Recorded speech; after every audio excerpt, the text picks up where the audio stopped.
First 10 months ko, talagang nagtrabaho ka sa cleaner. Pero at the same time, nag-aaral na ako ng language doon, Swedish, dito. Yeah, dito na daw si Alan. Ayun, oh. Kumusta?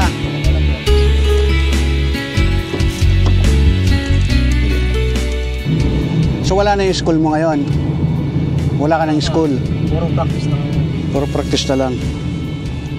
Tapos yung ano mo, makukuha mo yung mga transcript mo din, bibigyan ka? Wala pa yun, di pa naman graduate. Pero meron na yung gusto mong transcript, may online naman, nakukuha yun sa online kasi nga dito puro online naman. Gagamitin mo lang yung bank account mo para makapag-online. Oo. Tapos yun, pwede download. Ganun na siya kadali. Ang araw na, no? Kaya lang medyo malamig pa, no? Yung hangin. Tatlong araw, kala ko dito. Nakatabi naman ang lamig. Gusto ko pang hangin. Oo. Parang maganda yung ano rito, ah. Maaraw. Maaraw. Okay dyan, bro. Ay, maganda doon. Tayo mag-parking. Okay.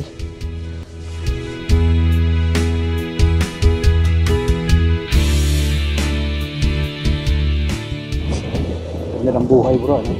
Ano lang tayo kay Lord. Tama. Laban lang hanggang buhay. Magdasal ka, dapat gawin mo yung dinadasal mo. Hindi naman sa igagrant lahat yun, kundi mo rin gagawin.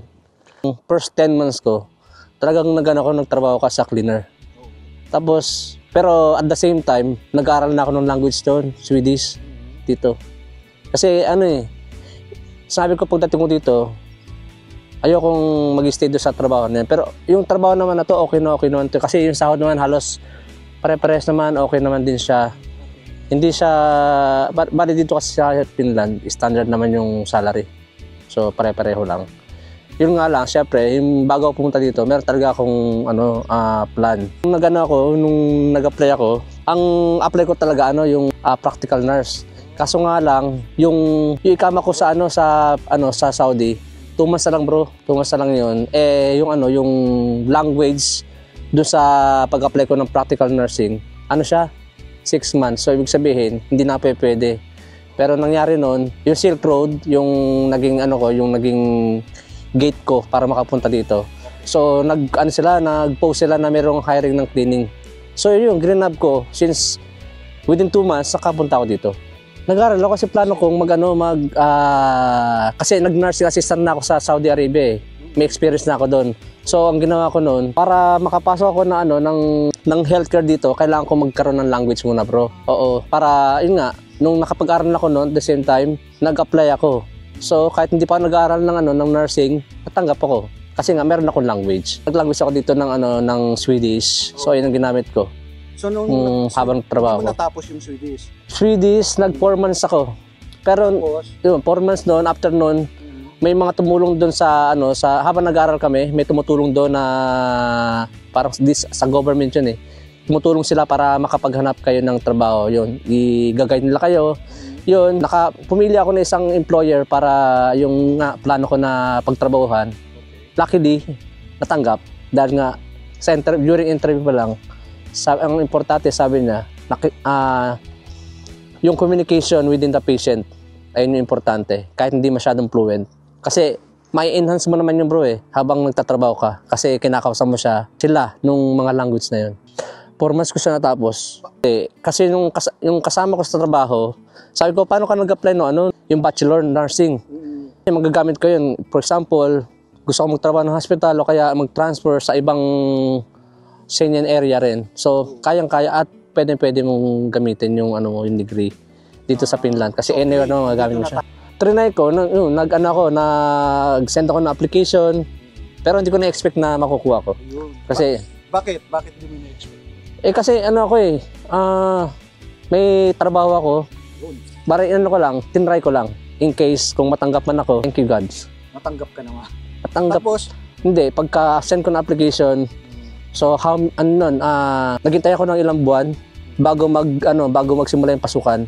sa university. So ang ginawa ko na noon, nagbayad ako ng processing fee and then na-invite ako for interview. Yun. After interview, so yun, sunod-sunod na yun hanggang mag-umpisa na yung yung first day ko sa university, which is August 1, kung first year college ka, August 1 nag-umpisa. Ahead, kung for example, kasi ba may Sunday yung August 1, siyempre Monday. Tapos yung kurso is parang sa atin BS Nursing. Yan, BS Nursing talaga siya. Tapos ilang taon yung BS Actually, dito, yung BS Nursing dito is 3.5 years. Yun lang yung required nila. With, 210 credits yung kailangan mo para makagraduate. So, bali magagraduate ako supposed to be next year, 2026.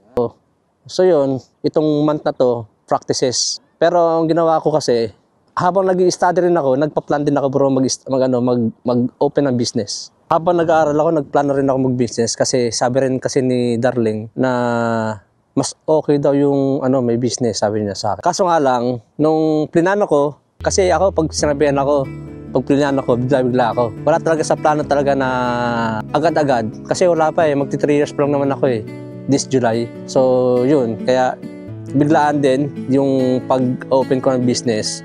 Actually, mag-open ako this summer.